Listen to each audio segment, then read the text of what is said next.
नमस्ते, kitchen story Marathi रेसिपीमध्ये तुम्हा सर्वांचं मनापासून स्वागत आहे। आज बनवायला घेतलेला आहे आपण, हे बघा इकडे बघा, द्राक्षे घेतलेले आहेत। हे द्राक्षे असे आहेत की खाऊन खाऊन आपल्याला खूप कंटाळा आला। राहिलेले शिल्लक द्राक्षाचे आज आपण बनवणार आहे। जशी दुकानात मिळतात तशाच प्रकाराचे मनुके बनवणार आहे। हे बघा असे छान द्राक्षे मी स्वच्छ एकदम धुवून घेतलेले आहेत आणि असे लालसर द्राक्षे झालेले आहेत। हे बघा ही लालसर आणि कितके गोड आहेत ही द्राक्षे। तर ह्याचे तुम्ही मनुके इतके छान बनवू शकता, दुकानात जसे मिळतात तसे सेम मनुके होतात। आता हे आपण धुवून स्वच्छ करून घेतलेले आहे। हे बघा इथं आपण 1-2 तांबे पाणी ठेवलेलं आहे। आता हे पाण्याला आपल्याला छान मस्त असं उकळून घ्यायचं आहे। इतकी साधी सोपी सिंपल पद्धत आहे, झटपट होणारे ही मनुके। आणि द्राक्षे घरी फेकून इकडं तिकडं फेकून देण्यापेक्षा मस्त असे मनुके तुम्ही बनवून आपल्या डब्यामध्ये किती पण घरगुती आपले मनुके तयार होणार आहेत। त्यासाठी आता हे आपल्याला पाणी गरम करून घ्यायचं आहे, मग आपल्याला ह्या द्राक्षाला त्यात टाकायचं आहे। आपल्या पाण्याला छान उकळी आलेली आहे, तर आपल्याला हे द्राक्षे याच्यामध्ये टाकून घ्यायचे आहेत सगळे।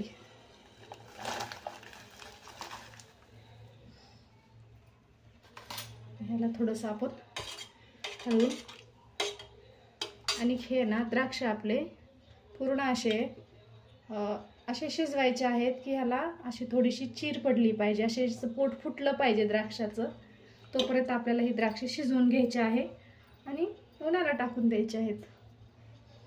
आता ह्याला आपण छान शिजवून घेऊया थोडंसं। आणि तुम्हाला जर वाटत असेल की ह्याचा कलर अजून बदलावा तर थोडीशी हळद तुम्ही टाकू शकता। आपल्या दुकानासारखे कसे पिवळा कलर असतो तसा त्याला कलर येतो। तुम्हाला टाकायचे असेल तर टाका, हळद नाही टाकलं तरी चालेल।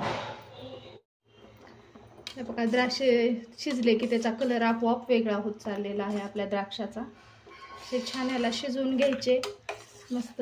हळद टाकायची असेल तर टाकू शकता, नाहीतर असं पण याला कलर खूप छान येतो। आणि आता मार्केटमध्ये आपल्या द्राक्षे स्वस्त होतात, त्याच्यामुळं थोडेसे आणून आपण बनवून जरी ठेवलं तरी इतके छान आपल्या घरगुती खाणे द्राक्षे। त्या बाहेरच्या मनुक्यामध्ये आपलं असतं की काय केमिकल वगैरे लावले जाते काय माहिती नाही, पण आपण ही घरगुती बनवलेले द्राक्षे सेम तसेच असतात, पण एकदम बिना केमिकलचे आपण ही घरगुती बनवलेले मनुके खूप छान होतात।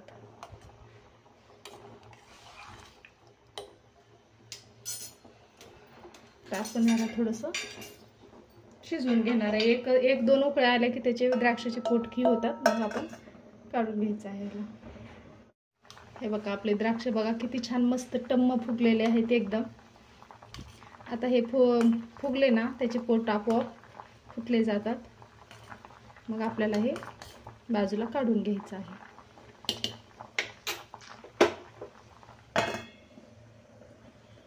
बघा 5 मिनिटात आपले ही द्राक्षे चांगले शिजून झालेले आहेत। आपण आता गॅस बंद करणार आहे। बघू शकता तुम्ही किती छान मोठे असे फुगलेले आहेत द्राक्ष आपले। आता याला आपण एका गाळणीमध्ये गाळून घेणार आहे आणि उन्हाला ठेवणार आहे। अशा ह्या गाळणीमध्ये पाणी सगळं ओतून द्यायचं आहे आणि पाणी वितळून गेल्यानंतर आपल्याला ही द्राक्षे उन्हामध्ये पसरून ठेवायचे आहेत। मस्त असे आपले हे मनुके तयार होतात वाळून। अच्छा, ह्या शिल्लक राहिलेल्या द्राक्षापासून बनवलेल्या मनुक्याची रेसिपी कशी वाटली नक्की कमेंट करून सांगा। आवडली असेल तर एक लाईक करा, चॅनलवर नवीन असेल तर चॅनलला सबस्क्राईब करा, बेल आयकॉनलाही क्लिक करा। चला तर मग परत भेटू नवीन अशाच एका छानशा रेसिपीसोबत। तोपर्यंत धन्यवाद मैत्रिणींनो। हे बघा मैत्रिणींनो, एकदम मस्त असे आपल्या राहिलेल्या शिल्लक द्राक्षापासून किती छान दुकानातल्या सारखे सेम हे द्राक्षे बनलेले आहेत आणि मस्त असे हे वाळलेले आहेत। 3 दिवस ह्याला मी वाळवलेलं आहे। बघू शकता तुम्ही किती छान आपण घरगुती द्राक्षापासून किती छान मनुके दुकानातल्या सारखे बनवू शकतो। हे बघा किती छान मस्त अशी चमक सुद्धा आपल्या मनुक्याला आलेली आहे।